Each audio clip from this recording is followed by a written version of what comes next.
अस्सलाम वालेकुम viewers, welcome back to my YouTube channel daily tips with अस्मा।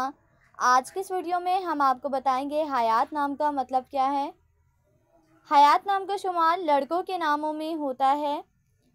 हयात एक इस्लामी नाम है।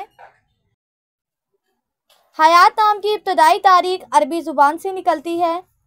हयात नाम के अफराद के लिए खुशकिस्मत नंबर 5 माना जाता है। माहिरीन के मुताबिक हयात नाम के लड़के बहुत रहमदिल होते हैं।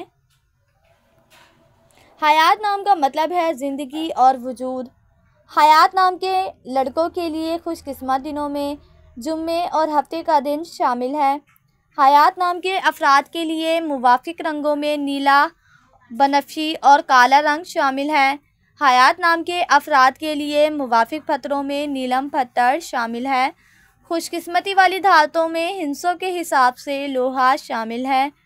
फ्रेंड्स, अगर आप अपने नाम का मतलब जानना चाहते हैं तो कमेंट बॉक्स में अपना नाम लिखें। इंशाल्लाह हम आपके नाम की वीडियो ज़रूर बनाएंगे। Thanks for watching. अल्लाह हाफिज़।